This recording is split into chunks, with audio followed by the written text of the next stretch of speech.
Liderazgo Comercial, episodio 1223. Hola, muy buenos días, tardes, noches, o sea el momento que sea en que estés escuchando. Soy Santiago Torre y esto es Liderazgo Comercial. Bienvenidos y bienvenidas a un nuevo episodio de este programa que tienes de lunes a viernes y que está pensado para que cualquier persona que quiera crecer personal y profesionalmente tenga aquí un lugar de encuentro donde reciba ideas, consejos, estímulos, recomendaciones y reflexiones sobre cómo conseguir mejores resultados sin tener que incrementar el esfuerzo que realiza. Y ya sabes que este programa se complementa con los mails que envío todos los días a la base de datos a las 3:15, a las 15:15, contando una reflexión, 300, 400 palabras, en donde intento servirte de despertador para que hagas cosas diferentes y obtengas mejores resultados, incrementando tu productividad. Hoy es el miércoles 27 de septiembre de 2023 y los miércoles es el día en que charlo con un invitado. Hoy tenemos con nosotros a una persona que sigo desde hace muchísimo tiempo, que he escuchado todos los episodios de su podcast, que os lo recomiendo, que se llama Óscar Fernández Orellana. Vamos a hablar en público, de oratoria, vamos a hablar de persuasión, vamos a hablar de psicología, vamos a hablar de DISC. Bueno, os dejo con la conversación con Óscar, no la perdéis porque creo que realmente merece la pena. Óscar es un auténtico crack. Así que sin más, os dejo con la charla que mantuve con Óscar Fernández Orellana. Muy buenas, Óscar, ¿cómo estás? Pues muy bien, Santi, encantado de estar en tu programa. Esto ya esto es una subida de escalón. Estar en tu programa ya es una subida de escalón.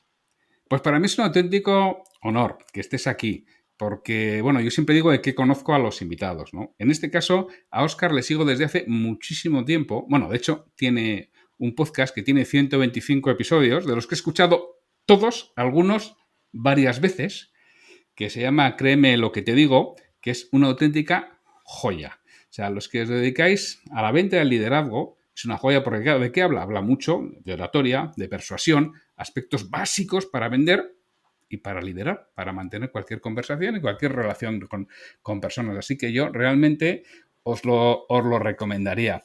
Pero bueno, Óscar, cuéntanos, ¿quién es Óscar Fernández Orellana? Y además de este podcast, ¿qué hace? Pues Óscar Fernández es un tipo que un día le dijeron, cuando estaba haciendo un máster, uno de sus profesores les dijo, oye, ¿quieres trabajar conmigo de consultor, de formador? ¿Quieres ser el niño que me lleva la maleta? Porque yo tenía 26 años en ese momento. Y evidentemente, por inconsciente, le dije que sí. Un día este señor me dice, Isidra se llama, pero he perdido la pista, pero espero que todavía se llame así, que todavía esté entre nosotros. Un día me dice, mañana me pondré enfermo en medio de un curso, pues nada, la amenaza se cumplió, al día siguiente la sesión la hice yo, eso era 1996 y desde entonces siempre digo que me pagan por hablar. Fíjate tú, ya, aunque si le preguntases a mi abuela te diría que no, que eso es imposible, que soy un tío muy callado, pero me pagan por plantarme delante de personas y explicarles, entre otras cosas, cómo relacionarse mejor, cómo establecer relaciones positivas, cómo hablar en público, en general todo aquello que tiene que ver con comunicación, relaciones, cómo impactar más y mejor en los demás. Y pues a eso me dedico desde esa fecha, desde el 96 del siglo pasado, que cada vez que lo digo me cuesta más decirlo por los años que han pasado, pero que desde 2010 lo hago con mi marca, con Interacción Humana. Pues fundamentalmente soy un psicólogo metido a speaker. Porque claro, tú tienes formación técnica, tú eres licenciado en psicología. Con lo cual, claro, cuando nos estás hablando de comportamiento, nos estás hablando de interacción humana, nos estás hablando de relación, lo haces desde el conocimiento teórico y de 27 años practicándolo. Eso es. Sí, sí, mi formación básica es la de psicólogo. Creo que eso te da una buena base, lógicamente. Hay gente que dice que esto de pasar por las universidades, etcétera, hoy en día no tiene demasiado sentido. Yo sigo pensando que tiene sentido porque, como mínimo, te estructura el conocimiento. No es lo mismo aprender por tu cuenta que tener una estructura previa que luego te dé pie a evolucionar y a aprender más, pero por lo menos sabes lo que estás haciendo. Así que sí, como mínimo te da una estructura, aunque como en la gran mayoría de las licenciaturas o de las profesiones, uno aprende luego practicándola. Uno no sale experto de ninguna licenciatura, de ninguna maestría, sino que la maestría se gana con el tiempo y practicando. Pero sí, mi base es esa. Mi base es la de psicólogo. Yo hoy en día no puedo hablar de las universidades, ¿no? Bueno, puedo hablar por mis hijos, ¿no? Pero no puedo hablar por cómo están las universidades ni cómo lo hacen. Pero yo puedo hablar de mi época, que mi época es algo anterior a la tuya, ¿no? Yo la universidad estuve en los 80 y es cierto, o sea, realmente no te vas a dedicar a ello, pero te da tal estructura mental, tan orden, te enseña a aprender y a aprender de una manera efectivamente estructurada, que luego a lo largo de la vida es lo que te sirve para ser capaz de desarrollarte y ser capaz de pivotar, porque con algo de base y esfuerzo eres capaz de aprender otras cosas. Hace un tiempo, hace un par de años creo que fue, estuve en un evento de speaker y estaba, creo que se llama Alberto Gavilán, que era el director de personas de Adecco España. Y él decía, ¿sabéis las empresas tipo Adecco y todas las grandes, cuál es la principal competencia por la que contratan hoy en día? Decía la gente iba diciendo cosas y le decía, la capacidad de aprendizaje. Decía, porque es posible que lo que hoy sepas, mañana no valga para nada. Entonces necesitamos gente que sea capaz de aprender. Y él decía, bueno, pues al final alguien que ha pasado por la universidad y ha tenido un expediente aceptable, cuando mínimo ha demostrado que es capaz de aprender. Con lo cual, eso tiene más puntos que otros. Que puede haber personas brillantes que me hayan pasado por la universidad, indudablemente, pero no me han demostrado capacidad de aprendizaje y seguramente tu conocimiento teórico en 5 años está obsoleto. Necesito a alguien que sepa aprender. Así Y que... entre otras cosas, es mucho más complicado que sepan dónde buscar, porque información tenemos por todas partes, nos inunda la información. De hecho, el problema es precisamente ese, que tenemos muchísima información, pero haber tenido una estructura previa a priori, y tengo que decirlo así, bajo mi punto de vista es a priori, te da pie para saber cuál es una buena línea y cuál no. Es decir, qué información desechar y qué información vale la pena rastrear, ¿no? Y además, al hilo de lo que tú dices, Santi, permite conectar conocimientos, porque al fin y al cabo puedes ver los puntos en común con otro tipo de disciplinas. Mira, yo qué sé, ayer escuchaba un podcast en el que un psicólogo precisamente hablaba de la conexión entre determinados estudios de psicología cognitiva con otro tipo de métricas, otro tipo de asuntos, ¿no? Claro, si tú no tienes esa base, es imposible que puedas encontrar esas conexiones. Entonces, insisto, cuando alguien va a la universidad, pero eso ha pasado toda la vida, salvo que sea algún tipo de profesión muy específica, por ejemplo, los médicos, que sí que incluyen buena parte de las prácticas dentro de su programa formativo, el resto aprendemos luego, pero sí que te da una base, una estructura bastante importante y un entrenamiento para aprender, como tú dices, ¿no? Sí, estoy bastante de acuerdo con eso. Y te pone método, el método científico, si quieres, ¿no? Al final aprendes a saber si la fuente de la que estás leyendo es fiable o no es fiable, en qué se basa, si ese estudio que te está contando y está diciendo, oye, dónde está publicado o dónde no está publicado, porque bueno, al final eso es lo que la universidad te enseña, ¿no? Oye, mucho cuidado con las fuentes, contrástalas, ten en cuenta lo que está diciendo. Hazte tu resumen del libro que has leído o del documento que has leído, hazte tu resumen, busca interacción con otros autores a ver qué es lo que dicen, que es la forma en la que además tu mente se va a estructurar y vas a retener mejor ese conocimiento y vas a ser capaz de salir en el momento que lo necesitas. Porque al final la mente no es más que un almacenamiento de conocimiento. Tal cual. Que te ayuda a sacarlo cuando lo necesitas. Tal cual. Y mira, la frase esta típica de lo arriesgada que es la ingenuidad o lo arriesgado que es el no conocer, ¿no? Y yo recuerdo hace años, además a un tipo que adoro y que es un tipo, para mí es un tipo magistral en lo suyo. De hecho, dos tipos, ¿no? Dos amigos míos, dos antiguos profesores míos, estaban montando un gran programa de estudios al margen de la universidad y lo presentaban, ¿no? Nos lo presentaban a un grupo de personas, que en ese momento éramos alumnos suyos, ¿no? Y uno de ellos decía, bueno, pues la idea de esto es que en el futuro convertirlo en estudios universitarios, ¿no?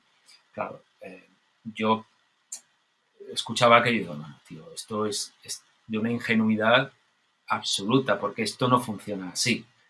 El conocimiento no funciona así. El conocimiento sólido no consiste en que tú ideas algo, un programa, y una universidad te lo compra. Tú puedes hacer eso si haces un posgrado máster y alguien intuye que ese programa máster o ese programa formativo puede tener algún tipo de conexión con conocimientos académicos, pero nadie lanza una licenciatura de esa forma, las cosas no funcionan así. Entonces, el haber pasado por la universidad, el conocer el método científico, te sirve para saber cómo nace el conocimiento y que, por lo tanto, por un lado, cuando tú lo vas a impartir, lo que digas sea relativamente sólido, o sea, mínimamente sólido, y por otro lado, también te protege de todas las ventas de motos que corren por ahí y todos los conocimientos fake que parecen ciertos, pero que en realidad no tienen ningún tipo de fundamento, ¿no? Y eso hay un ámbito en mi profesión, en la psicología, como estamos abonados a los intrusismos de todos los sitios durante toda la historia, pues ya casi ya me conformo, ya ni lucho contra eso, ¿no?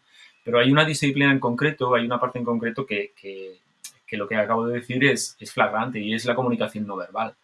Se dicen tantas tonterías sobre comunicación no verbal que bueno, al final yo que me cabreo con ese tipo de cosas acabo por cerrar el vídeo o cerrar el libro o cerrar lo que sea y no seguir leyendo, no seguir escuchando, ¿no? Entonces, tener una formación sólida te permite, entre otras cosas, eso, pues discriminar cuando la información realmente vale la pena y cuando no. Y eso es algo también que es lo que yo intento, por ejemplo, con las cosas que intento enseñar, ¿no? Es decir, cuando yo hablo de argumentación, porque tú sabes que una de los pilares fundamentales de lo que yo hago tienen que ver con la capacidad de argumentación, la capacidad de oratoria, el saber convencer a través de la palabra, ¿no? Entonces, la oratoria no es únicamente saber hablar bien.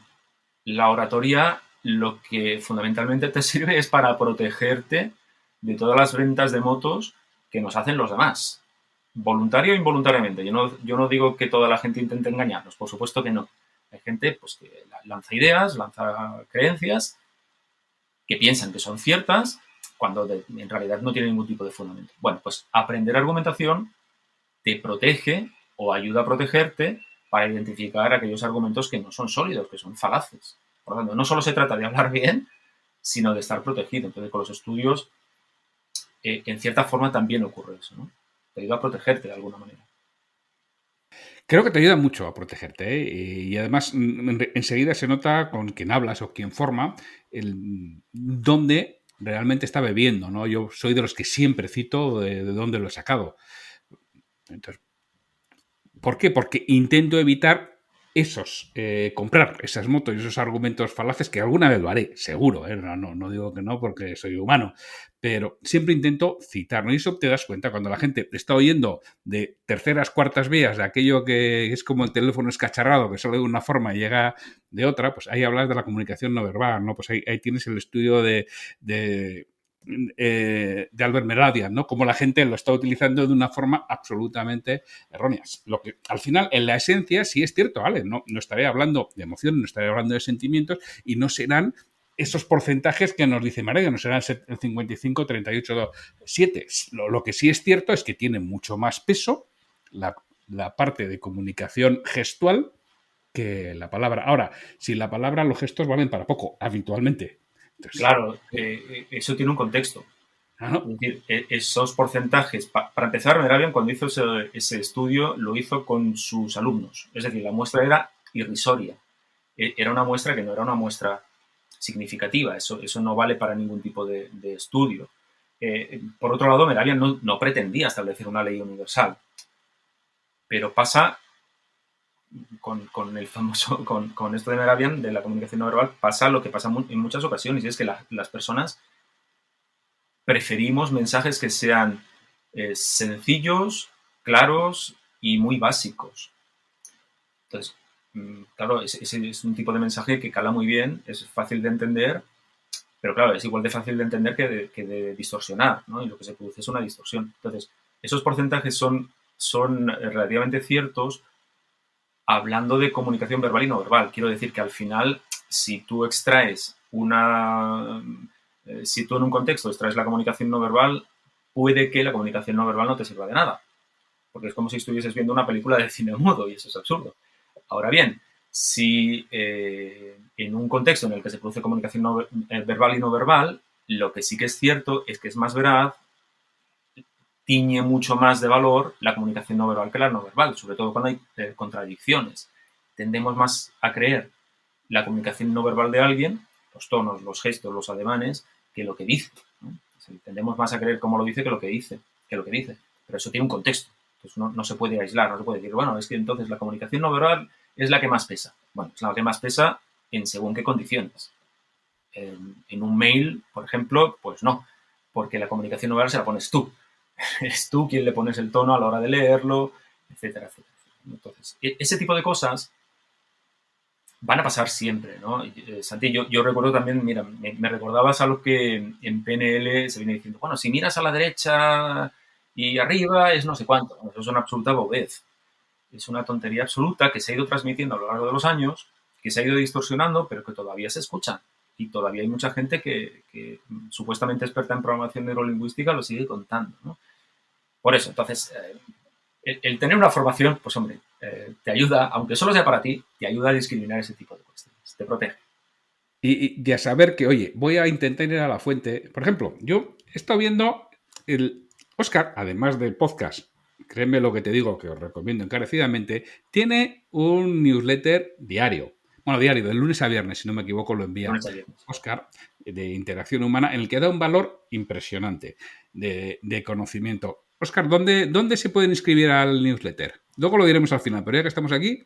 Pues mira, muy sencillo. interaccionhumana.es/suscríbete.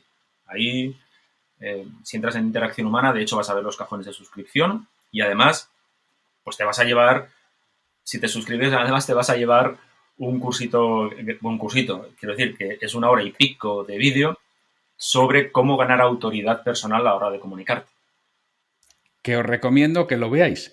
Y repito, y en su mail diario da mucho valor. Y ya estaba hablando, que no sé cómo lo tiene, de un curso de perfiles de comportamiento. Entonces, claro, cuando tú estudias todo esto, yo perfiles de comportamiento, pues lo he estudiado mucho, no tengo el fundamento teórico de Óscar, no soy psicólogo. Me gusta mucho el comportamiento humano. Yo soy sociólogo, mi formación de base es licenciado en sociología. Me gusta mucho el comportamiento humano, aunque en este caso en grupo, ¿no? Que es lo que estudia la sociología. Y claro, yo cuando me formé en Estados Unidos, en aquello, al final, ¿a dónde vas? A la fuente, te compras el Emotion of Normal People y dices, bueno, esta es la fuente original y luego habrá desarrollo. Pero sabes que tienes que ir a la fuente para ver si luego todo lo que lees por encima tiene sentido con la fuente o no, y si lo mejora o no lo mejora. Óscar, ¿cómo tienes ese tema de perfiles? Pues ahí está, Santi. Yo te contaba antes de entrar en antena que tenía previsto lanzarlo a mediados de julio, pero por circunstancias profesionales se ha tenido que retrasar un poquito y seguramente lo lanzaré entre finales de septiembre y comienzos de octubre. Y es un curso que fundamentalmente te va a servir para identificar 4 perfiles básicos. No es un curso de personalidad, no necesitas ser psicólogo o tener alguna formación específica para poderlo hacer y entenderlo, sobre todo, o aplicarlo, que al final es lo que cuenta. Un curso, sobre todo, vale si se aplica. Si no se aplica, no vale para nada.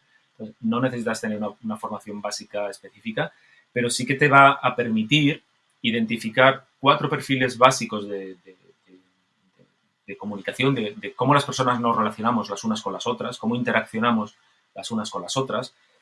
Y eso es sumamente útil porque al final hay que entender estos perfiles como si fuesen moldes. Entonces, cada persona tenemos un tipo de molde, uno de los 4.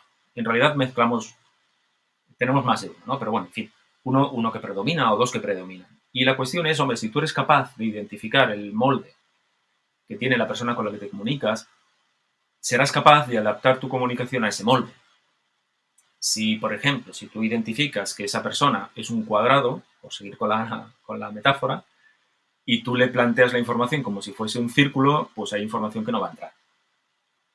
Pero si tú le puedes identificar ese cuadrado y planteas la comunicación como si fuese un cuadrado, es más fácil que os entendáis, que la relación fluya, que tú le des a esa persona lo que esa persona necesita y que, por tanto, tú puedas obtener algo de esa persona. Al final, de lo que se trata es de persuadir, de lo que se trata es de convencer, y eso se consigue a través, primero, de establecer relaciones adecuadas, no digo ni buenas ni malas, digo adecuadas, y conseguir que la persona te escuche. Entonces, si tú no le das lo que tú quieres como la otra persona lo necesita, no te va a escuchar. Entonces, el curso va a servir para eso, para que tú puedas identificar el perfil de la persona que tienes delante y poder adaptar tu comunicación, tu estilo de relación en función de eso. Yo soy un absoluto convencido de esa herramienta y la utilizo desde hace muchos años, absolutamente en todas mis formaciones. Utilizo la herramienta porque me parece tremendamente práctica. Primero, es identificable, es decir, la personalidad de un individuo es muy complicado, muy complejo, e incluso hasta a los profesionales como los psicólogos les cuesta y les puede costar muchas sesiones saber qué tipo de personalidad hay. En cambio, el comportamiento es observable. Yo sé cómo se comporta y no de manera habitual, sé cómo se está comportando en este momento, porque su comportamiento habitual, pero en este momento puede ser diferente y de hecho es muy normal. Si hablamos de ventas o hablamos de liderazgo, en una entrevista de ventas o en una entrevista de selección, se puede estar comportando de la forma en que es, pero cuando llega el momento de decisión cambia su modo de comportamiento. El darte cuenta de que ha cambiado te permite adecuar tu lenguaje a lo que la otra persona está entendiendo en ese momento. Porque si en ese momento quiere hablar de resultados y tú le hablas de calidad, estáis hablando de una cosa distinta. O si quiere hablar de tranquilidad y tú le hablas de conflicto, que estáis hablando de algo absolutamente diferente y es adecuarte. A mí me parece una herramienta, vamos, extraordinaria, sencillísima de aplicar, como dices tú, con entrenamiento. Claro, cojo las bases y lo pongo en práctica. Y en ese momento todo eso funciona mejor. ¿Es la solución mágica? No, claro que no, pero ayuda. Ayuda mucho y además es muy divertido porque a medida, bueno, en cuanto conoces los perfiles, comienzas a identificar, no solo te identificas tú, sino que comienzas a identificar personas a tu alrededor. Y dices, ostras, mi marido, ostras, mi mujer, es que, ostras, mis hijos, mi jefe, mi compañero, tal. Entonces, por aterrizar la cuestión y ponerlo con un ejemplo, cuento una situación básica que se puede producir, ¿no? Por ejemplo, esos jefes o jefas que quieren las cosas inmediatamente y quieren las cosas ya. Y por otro lado, a lo mejor estás tú, que eres una persona pues más, digamos, que necesita más información, eres una persona que necesitas más estar seguro de que lo que presentas es adecuado y hay que tomar una decisión y tú no tomas la decisión hasta que no tienes todos los elementos en la mano. Pues ves que la persona, tu jefe, tu jefa, se impacienta y te mete prisa y te presiona. Entonces, entender que tu jefe o tu jefa tiene un perfil determinado en esas circunstancias, en ese contexto, que tú no le estás ofreciendo, es comprar boletos para que la relación no vaya lo más fluida, vamos a dejarlo así, ¿no? Y al contrario, si tú sabes que tu jefe necesita la información en ese contexto de esa manera, puedes estar más prevenido, puedes estar más preparado y dar lo que necesita. Entonces, este tipo de historias, este tipo de curso te ayuda a entender muchas de las cosas que ocurren en las relaciones interpersonales cuando ves que hay dos perfiles que chocan. Pues, solo por eso, claro, nosotros porque tenemos esa curiosidad en conocer el comportamiento humano, ¿no? Pero es muy divertido observar cómo cuando la gente conoce ese tipo de perfiles comienza a identificar mucha de la gente que hay alrededor y sobre todo situaciones, que es lo más importante. Ah, claro, ahora entiendo por qué, ahora comprendo qué pasó en aquellas circunstancias, ahora comprendo qué tengo que hacer para que esa cuestión mejore. Es que además tú dices, hay el doctor Marston era el que lo decía inicialmente, ¿no? O sea, cuatro dimensiones de comportamiento básicas. Claro, tú tienes una de ellas, efectivamente, luego tenemos una segunda y una tercera, también que tienen peso, pero tú tienes una de ellas. Nosotros, todas las personas, tendemos a universalizar nuestra situación, es decir, pensamos que los demás son como nosotros, o que les gusta lo mismo, o que son receptivos y emocionales ante lo mismo que somos nosotros, y no es así. Entonces, si yo tiendo a universalizar, como yo soy un 25% de la población, porque más o menos los perfiles creo que se movían entre el 26,4 y el 23,8, una cosa así, un 25%, si tengo un 25% significa que 3 de cada 4 veces fallo. Mientras que si soy capaz de saber en qué modo está la otra persona, seguramente, a nada que sea un poco normal, mi nivel de acierto sube. No va a ir a 100, pero joder, será mayor del 25. Si soy capaz de identificar en qué modo está entendiendo, desde qué dimensión está comunicando y desde qué dimensión quiere recibir la información. Y trasládalo a tu ámbito, ¿no? El ámbito de las ventas. Imagínate la capacidad de acierto que puedes tener cuando tú eres capaz de identificar a tu comprador, el estilo de tu comprador, ¿no? El entender por qué. Claro, es que como yo he sido un mal vendedor prácticamente toda mi vida, Santi, hay cosas que a medida que me voy haciendo mayor, llámame listo, me voy dando cuenta de todos los errores que he cometido a lo largo de cuando, pues eso, cuando yo tenía 30 años, cuando yo tenía 20 y pico, cuando incluso tenía 40. Ahora, a mis 52 la cosa va cambiando, espero. Pero puedo analizar todos los fallos que yo cometía cuando vendía. De hecho, cuando no vendía, ¿no? El cómo yo prescindía absolutamente de la persona que tenía delante e iba aquí a contar mi película y de la manera como yo la contaba. O como, por ejemplo, en reuniones de trabajo, cuando yo tenía, bueno, tenía una consultora con unas socias y muchas de las reuniones, pues, lógicamente, lo hacías con alguna de las socias, ¿no? ¿Qué ocurría cuando yo era excesivamente técnico y resulta que a mi interlocutor no le interesaba en absoluto la cuestión técnica, sino que tenía otro objetivo? Bueno, pues el no saber leer ese tipo de circunstancias lo que hace es que directamente no vendas. Directamente. Es que, pues, sí, las formas se mantienen. Gracias, ya te llamaremos, ya te diré alguna cosa, pero el teléfono no volvía a sonar o el mail no volvía a ser respondido. Entonces, este tipo de cosas, conocer este tipo de comportamientos, saber, tener más elementos a la hora de identificar quién es y cómo actúa, sobre todo la persona que tiene delante, bueno, para mí tiene un valor fundamental.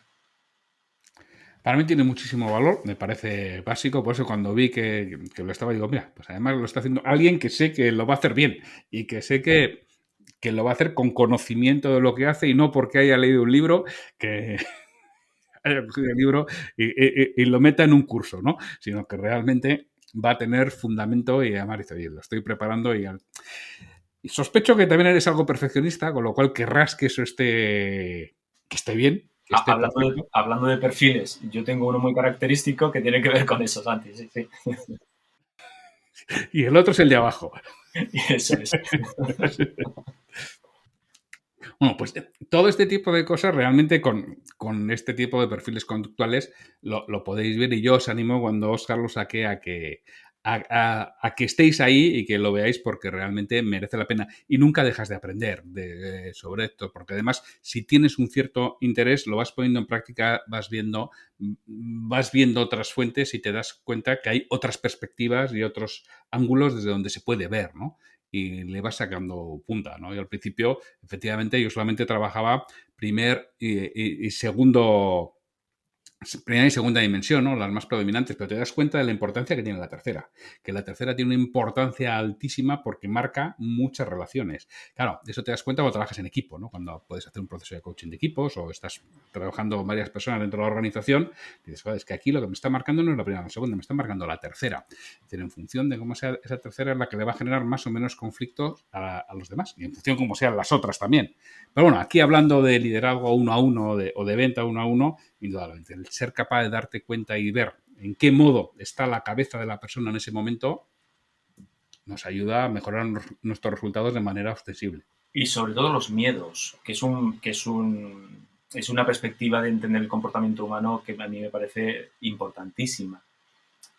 Mucho de nuestro comportamiento tiene que ver con nuestros miedos, con evitar un miedo.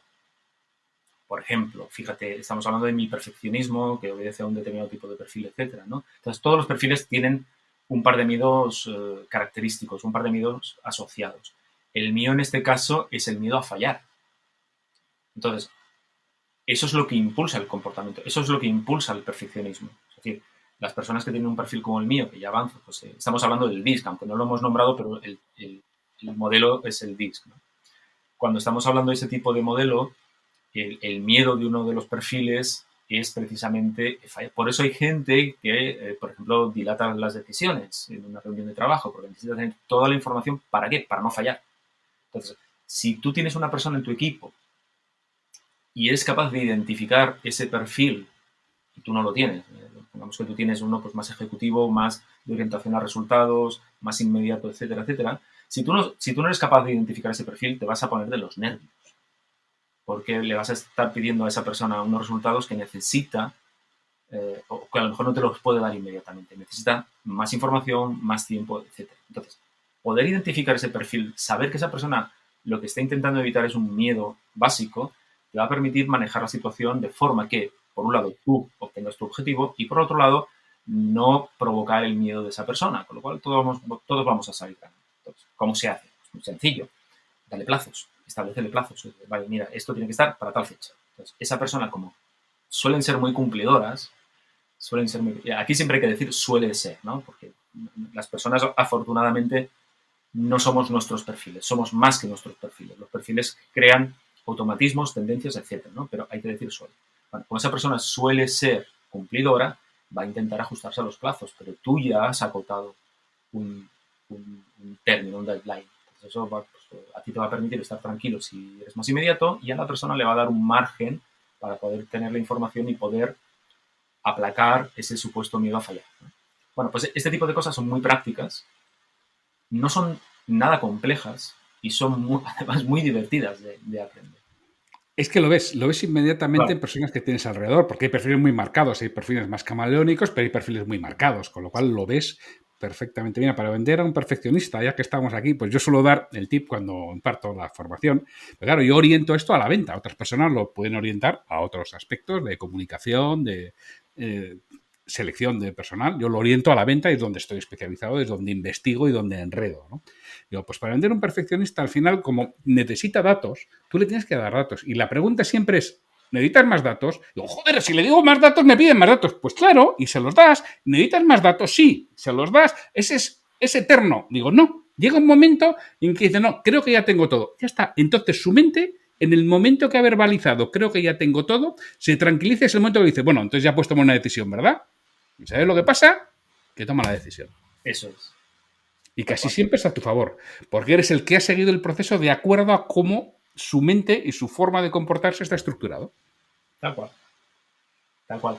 Este es el típico perfil que cuando va a MediaMarkt, por ejemplo, ya va con la lección aprendida, ¿no? Ya sabe todas las especificaciones de la cámara web que se quiere comprar y conoce más del producto que el propio vendedor o la propia vendedora. Y te va a hablar de especificaciones técnicas, en muchos casos. Sí. Yo hace años organizaba, claro, cuando la gente iba a formaciones presenciales, organizaba formaciones en las que podías tener 30 o 40 personas, entonces pasaba un pequeño test muy simple y entonces decía, oye, pues los que sean, pues eso, los que sean de no sé qué, que se pongan juntos, los que sean, y yo les mandaba a comprar una tele. Entonces se juntaban en grupos de 8, 10, 12 y cómo comprarían una tele. Entonces yo las diapositivas que tenía después era lo que había hecho cada uno de los grupos. Y lo había hecho, entonces todos miraban y decían, pero ¿esto cómo es posible? O sea, digo, ¿habéis hecho esto o no? Pero esas diapositivas las tenías hechas. Y es que, joder, es que es la forma en que los humanos nos comportamos. Y es posible que alguno esté camuflado. Es posible que alguno no haya entendido los adjetivos del test. Pero como estáis 8 o 10, al final el comportamiento es este. A partir de ella, todo lo que ibas a contar en esa jornada de formación, bueno, se lo creían, habías dado la prueba de validez de entrada. Tal cual. Entonces, para que la gente no se asuste y piense que venimos absolutamente marcados de nacimiento, hay que decir que eso no es así. A ver, los estilos de comportamiento es algo que uno va generando con el tiempo. Sí que es verdad que hay una parte que tiene que ver con nuestra personalidad y la personalidad de cada uno es algo relativamente estable, pero todo lo demás tiene que ver con patrones aprendidos. Sí, insisto, las personas somos más que todo eso, somos más complejas que todo eso. Ahora bien, todos, absolutamente todos, actuamos en base a patrones. Tenemos como una especie de gran panel de interruptores que se van activando en función del estímulo que tenemos delante. Y eso es útil, además, porque imaginemos el tener que analizar absolutamente todos los inputs que recibimos a lo largo de nuestra vida. Sería imposible, nos paralizaría. Con lo cual, nuestros patrones nos sirven para poder vivir, para poder adaptarnos, para poder generar automatismo y seguir con nuestra vida. Con lo cual, que nadie se asuste, esto no es malo, no es que vengamos ya marcados de nacimiento, sino que bueno, forma parte de los estilos que hemos ido aprendiendo. Y lo que hemos visto en nuestra casa, el cómo, por ejemplo, nuestros padres resolvían conflictos o resolvían problemas, o que te decían cuando nosotros éramos pequeñitos y íbamos a nuestros padres con un problema, qué nos decían y qué nos impulsaban a hacer. Pues así se genera. Pero es que, además, como bien dices, la personalidad es estable en el tiempo. ¿Se puede modificar? Claro que se puede modificar la personalidad de una persona, pero primero con mucha voluntad, con mucho esfuerzo y con apoyo. Habitualmente eres capaz de modificar tu personalidad. Creo, no soy psicólogo, pero bueno, en principio sí parece que por ahí van las tendencias. Pero si tú eres estable, la pregunta es, ¿te comportas igual con todas las personas? Y la respuesta es no. Pero tú eres el mismo. Luego, el comportamiento no depende tanto de tu personalidad, que claro que influye, pero no determina. Porque tú te estás adaptando al entorno y una de las cosas más importantes del entorno son las personas. No te comportas igual ni con todas las personas ni en todas las situaciones. No te comportas igual con tu grupo de amigos que con el jefe del comité de dirección. Te comportas diferente, pero tú eres el mismo. Entonces, lo que enseña el DISC o las dimensiones de comportamiento es cómo se está comportando la persona en ese momento. No cómo es, que cómo es me da igual. Seguramente el eneagrama, por decir algo, pues sea mucho más perfecto. Para que yo sepa el eneagrama de alguien, pues es mucho más complicado que realmente las 4 dimensiones cuál está utilizando. Sí, además, y eso obviamente es una postura personal, ¿eh? A mí no me interesa demasiado cómo una persona es, no me importa demasiado, pero sí que me importa mucho cómo se comporta. Y me importa mucho identificar esos patrones para yo poder decidir cosas. Incluso si me quiero relacionar con esa persona o no. Es otra de las cosas que uno puede decidir. Oye, pues mira, este tipo de personas está tan alejado o me supone tal esfuerzo de adaptación que prefiero no hacer ese esfuerzo y no relacionarme. Bueno, como sea, es una información que a mí no me resulta demasiado útil, a no ser que esté trabajando con alguien particularmente en un proceso de coaching, un proceso de mejora. Entonces sí, porque es mi labor, ¿no? Pero a nivel relacional no es una cuestión en la que yo pierda demasiado tiempo. Sí que me interesa identificar patrones, identificar tendencias, fundamentalmente para poderme adaptar y tomar decisiones. Eso sí. No me acuerdo a quién le oía dar la explicación, que esto es como la memoria RAM ni la memoria ROM, o la memoria, o sea, al final el disco duro es la memoria RAM de los ordenadores, ¿no? O sea, al final el patrón de comportamiento es la memoria RAM, que es el inmediato, el cómo tienes tendencia a comportarte, y en el disco duro está tu personalidad. Y dices, pero esa solo accedes con un estímulo muy fuerte. Habitualmente la respuesta es inmediata ante los estímulos que recibes los normales de todos los días, ¿no? Y eso sí, seguramente en situación de estrés y un estrés elevado, ahí sí tengas tendencia a ir a tu personalidad. Y por eso a veces cambia la forma en que se comportan las personas, porque está en una situación excepcional. Eso es. Y aún así, al final lo que cuenta es el comportamiento, porque lo que contará es qué has hecho y cómo lo has hecho y qué resultado te ha dado, obviamente, ¿no? Pero sí que es verdad que en situaciones de estrés tendemos más a actuar en función de nuestra personalidad.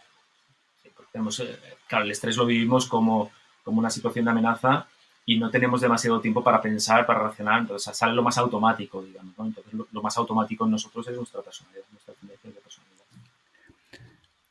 Otro de las cosas que tratas mucho es la parte de oratoria, de hablar en público, de convencer. Y has dicho algo que has hablado de persuadir, de convencer, que son dos términos diferentes. Yo te voy a dar mi opinión, cómo es lo que yo veo, a ver si... que es posible que lo haya oído de ti, ¿eh? No. La gran diferencia entre persuadir y convencer, que pueden parecer sinónimos, para mí no lo son, hay un abismo. Convencer se refiere a la lógica, es decir, al razonamiento cognitivo que dice, sí, eso es cierto, pero ya está, es cierto y se acabó. Persuadir es mover a la acción. Es decir, yo puedo convencer a alguien que fumar es pernicioso para la salud, pero sigue fumando. Dejará de fumar. O sea, cuando deje de fumar es cuando le he persuadido a que deje de fumar. No sé si nos movemos en la misma onda, Óscar. Sí, lo que pasa es que yo por simplificar, cuando hago los cursos o cuando lo explico, sí que tengo tendencia a explicarlo como sinónimo. Pero estoy de acuerdo con tu diferenciación. Al final, lo que queremos la mayoría del tiempo, cuando hablamos con alguien, es convencerles, es persuadirles, perdón, ¿no? Entonces, de que haga lo que nosotros, sobre todo en el ámbito profesional, ¿eh? Lo que nosotros queremos que haga. Claro, cuando lo digo así, muchas personas echan un pasito atrás o echan el cuerpo atrás y dicen, bueno, es que yo no quiero hacer eso, yo no quiero persuadir. A ver, ¿por qué no quieres persuadir? Hombre, porque yo no quiero tener la sensación de que obligo a alguien. No, pero si persuadir precisamente es no obligar. Pero claro, es que la otra persona puede tener su punto de vista. Pues claro, es que lo tiene. Es que a lo mejor yo estoy equivocado. Por supuesto que sí. Precisamente el discutir, el tener la capacidad de argumentar, te permite contrastar hasta qué punto tu punto de vista es el más razonable o es el punto de vista del otro el que es más razonable, ¿no? Entonces, son términos, sobre todo el de persuadir, que genera cierta reactancia en algunas personas. Entonces, aquí lo que hay que decir es que, a ver, persuadir, intentar que tu punto de vista acerca de algo sea el punto de vista que alguien adopta y que, por tanto, por adoptar ese punto de vista, tiende a comportarse conforme a ese punto de vista, es lo que todos queremos desde pequeñitos. Es que, de hecho, estamos programados para eso. Cuando un bebé, que es en el reino del mundo animal, los seres humanos, los bebés humanos, somos seguramente los que más indefensos venimos al mundo, el tamaño de nuestro cerebro hace que prácticamente toda la energía necesaria para subsistir se vaya al cerebro y no se vaya, por ejemplo, a los brazos para poder, a las piernas, o la columna vertebral para poder movernos, para poder caminar. Eso hace que estemos absolutamente indefensos. Necesitamos a los adultos para poder sobrevivir. ¿Cuál es el mecanismo que tiene un bebé para poder sobrevivir? Dos, fundamentalmente. Uno es el llanto y el otro son las redondeces. El llanto, porque la frecuencia de llanto de un bebé a los adultos nos irrita. Es decir, el llanto de un bebé vibra a una frecuencia tan irritante para el oído adulto que lo que tenemos es esa idea y cállate, por favor. Entonces, para que te calles, pues te doy de comer, te cambio, te hago gracia, te duermo, etc. Pero el niño ya ha conseguido lo que quiere, es atención. Y lo hace a través del llanto. Es decir, el niño ya te ha persuadido. El otro mecanismo son las redondeces. Es decir, las caras redondas, los ojos redondos, grandes, eso nos enternece. Eso hace que los seres humanos adultos pues generemos esa afiliación, pues esa ligazón con los bebés. Todos los cachorros del mundo mundial, sobre todo los mamíferos, son redonditos. Y es por ese motivo. Entonces, nacemos con eso. Venimos de serie equipados para persuadir, porque necesitamos conseguir de los demás que hagan lo que nosotros pretendemos. ¿Para qué? Para poder sobrevivir. Entonces, cuando somos adultos, ahí ya metemos racionalización. Dice, bueno, no, claro, es que yo no quiero obligar, yo no quiero... No, pero si el mecanismo es el mismo. Si has venido haciendo eso durante toda tu vida. Durante toda tu vida estás aquí porque has sido capaz de convencer, de persuadir a otras personas para que hiciesen lo que tú quieres. Entonces, lo único que tienes que hacer, pero ahí yo ya no me meto, ahí ya cada uno en su vida hace lo que quiera, es, hombre, como Star Wars, ¿no? Como la fuerza en Star Wars, en la Guerra de las Galaxias. ¿Para qué lo vas a utilizar eso? ¿Lo utilizas para convertirte, o para pasarte al lado oscuro de la fuerza, o lo utilizas para otra cosa? O sea, ya tú, yo no soy tu padre, ahí ya, a diferencia de Darth Vader, ¿no? Ya te lo montarás, pero es un mecanismo que tenemos incorporado. Hay que entender que persuadir no necesariamente es manipular. Para nada. O sea, persuadir tiene que ser que haga algo en su propio bien, o en el beneficio doble, o en el beneficio mutuo, ¿no? Pero para mí, o sea, para persuadir necesitas convencer, porque si no le has convencido, lo estará haciendo o por imposición o por miedo a la represalia, o porque tienes la potestad de castigar o de premiar. Por eso lo está realizando, pero no lo has persuadido. Pero sí necesitas convencer. O sea, para persuadir necesitas convencer, pero persuadir es más que convencer. Convencer es solo la lógica. Es que con los vendedores muchas veces me pasa, ¿no? Que ellos se quedan solo en la parte de convencer, de la lógica. Y digo, no, que le tienes que mover a la acción. Pero, ¿sabes? La capa que te falta es la capa de la emoción. Las personas nos movemos cuando nos emocionan. Ahora, si no hay un convencimiento lógico por detrás, es mucho más difícil que se mueva. O se mueve, pero se va a arrepentir después. Mientras que si tú has pasado por la fase de argumentación, que lo explicas extraordinariamente bien en alguno de los episodios, tú has pasado por la fase de la argumentación, te has dado los 3 pasos que tiene que tener un argumento completo, y luego tocas la emoción, lo va a hacer convencido. Y va a hacer esa acción convencido, es decir, no va a tener las dudas posteriores. Y si las tiene, su cabeza, su cerebro le va a decir, no, que eso era correcto, que hiciste lo que tenías que hacer. Va a haber menos reclamaciones, va a haber menos dudas, va a haber menos echarse para atrás en la decisión que ha tomado. Y por eso para mí es tan importante la diferenciación, es porque si no el vendedor se queda solo en la lógica. No es que todo se compra por lógica, déjate de chorrada, no se compra nada por lógica, se compra todo por emoción. No, y si es un concurso público, vale, bien, pero eso no es ni lógica ni es nada. Eso es un concurso público que el 95% están otorgados ya. No hay nada por detrás. Correcto. Sí, estoy absolutamente de acuerdo contigo. Las personas tomamos decisiones en base a emociones y luego racionalizamos esa toma de decisiones. ¿Cuántas veces hemos comprado por impulso y ante el hecho de ya salir con tu bolsa, con el producto de la tienda y dices, bueno, coño, pero es que en el fondo esto lo necesito porque, no, eso para tranquilizar tu conciencia te lo dices a posteriori, racionalizas a posteriori, te convences a posteriori, pero la motivación de compra es absolutamente emocional. Por eso hay que jugar con las dos cuestiones. Entonces, en ese sentido, desde ese punto de vista, estoy absolutamente de acuerdo contigo, Santiago. Pero además, ¿cuántas veces, y eso lo suelo decir en la formación, o sea, cuántas veces habéis comprado algo que sabíais antes de comprarlo y sabíais positivamente que no lo ibais a utilizar, pero lo has comprado? Y todos lo hemos hecho. Todos hemos comprado un curso.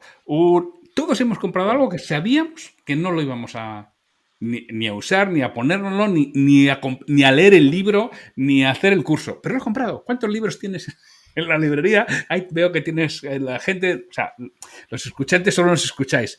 Óscar tiene detrás una librería con muchos libros. Estoy seguro que ahí tiene más de un libro que ha comprado que no ha leído. Pero que lo compró. Más de uno.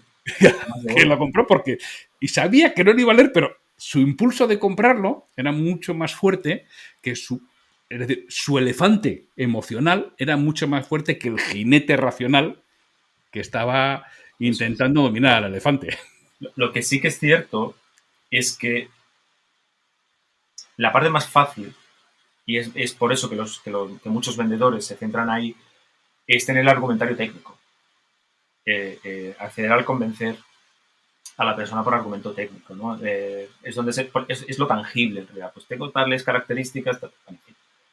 Lo realmente magistral es llegar a persuadir a través de la emoción. Es decir, conocer cuáles son las palancas emocionales de la persona que tienes delante y saberlas accionar. Ahí es donde, en muchas ocasiones, está la diferencia entre el excelente vendedor y el vendedor que no es tan bueno.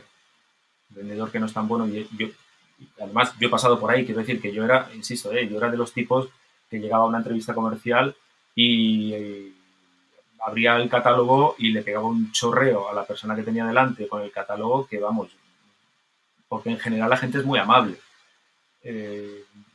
Yo a lo mejor me hubiese cortado a mí mismo durante los primeros 3 minutos de conversación, ¿no? Entonces, no, eso así no se... Tú no logras que alguien haga algo solo convenciéndole, solo por la parte racional. Tienes que tocar las teclas emocionales.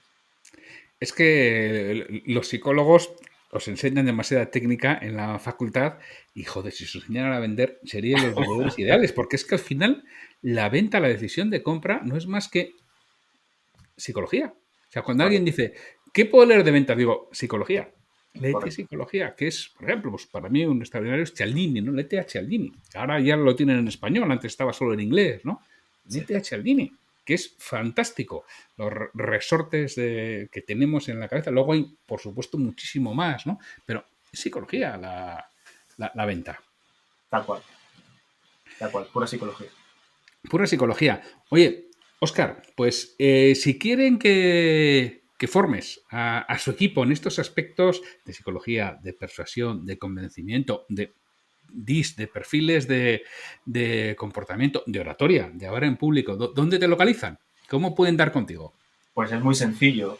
interaccionhumana.es/contacto. Ahí, o si entras directamente en interaccionhumana.es, verás que una de las pestañitas de la web es una pestaña de contacto y ahí te puedes poner en contacto conmigo. Y si me queréis seguir en redes, sobre todo LinkedIn, que es la que más utilizo, Óscar Fernández Orellana, para quien quiera. Soy muy facilón, quiero decir que contesto a todo el mundo que me escribe. Me gusta contactar con la gente, me gusta hablar con la gente, con lo cual en ese sentido soy bastante fácil. Así que ahí me podéis encontrar. Esa es tu parte S, que tienes que responder a la gente. Esa es mi parte más amarilla, que es una parte, más que esa es una parte I, que esa sí que es trabajada a lo largo del tiempo. Esa es trabajada, no es desarrollada voluntariamente. Sí. Esa es. Pues pondré los enlaces tanto al perfil de LinkedIn como al contacto, como al newsletter y también al podcast. créeme lo que te digo. Y Óscar, pues un auténtico placer y un honor que hayas pasado por aquí y hayamos podido charlar de personas, de comportamiento, de psicología con alguien que sabe de lo que habla. El placer es mío, Santi. Ya sabes que te tengo en mucha estima y que participar en el podcast de todo un referente en muchísimas cosas, especialmente el liderazgo y ventas, es un honor para mí. Así que hasta cuando quieras. Un fortísimo abrazo, Óscar. Cuídate.